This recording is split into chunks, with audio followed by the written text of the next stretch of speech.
අඹ කොච්චර රහයිද? ඒ රස ඔයත් මමත් දන්නවා.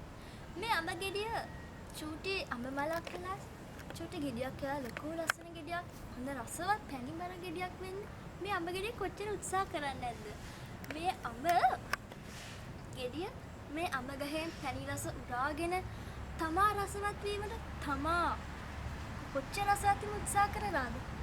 මේ අඹ ගෙඩිය කවදාවත් හිතුවද තමා බිමට වැටලා කුණු වෙලා යනවනම් මා රස අඩු වෙන්න ඕන. එහෙනම් වැඩක් නැහැ. ඒත් කවුද මා අනුභව කරන්නේ? උසස් කෙනෙක්ද පහත් කෙනෙක්ද මා කුරුල්ලන්ට අනුභව කරයිද? මේ ගැන සිතුවද? එහෙත් නෑ. අඹ ගෙඩිය තමා උපරිම රසවත් පෝෂණයක් ලබන්න හැමතිස්සෙම උත්සාහ කරා. ඒක අඹ ගෙඩිය මෙච්චර රස. මේ අඹ ගෙඩිය වගේද අපේ ජීවිතත්. සිතලා බලන්න.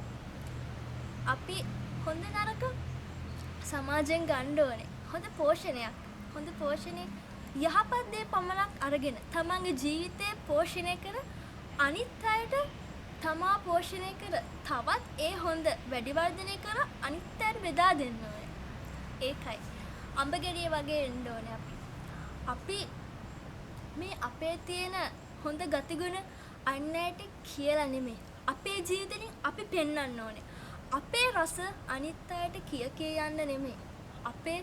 අපේ යහපත්කම අපේ ගතිපෙවදම් අපේ හොඳ අනිත් අය දැකීමෙන් ඒ රස එයාලා දැනගෙන එයාලගේ ජීවිතේ ලස්සන වුණොත් ඒකයි මගේ ජීවිතයේ සාර්ථකත්වය. ඒකයි ජීවිතයේ අරමුණ. ඒකයි අඹ ගෙඩිය අරමුණ. අඹ ගෙඩිය කොච්චර රස වුණාට ඒ අඹ ගෙඩිය ජීවිතේ නිම කරේ කෙනෙක්ගේ සිතත් සතුට කරමින් දිව පිනවල තමයි. ඒ වගේ අපේ ජීවිතය අනිත් කෙනෙක්ගේ ජීවිතය වෙනස් කර අපේ ජීවිතේ නිම කරනවා නම් කොච්චර යහපත්ද?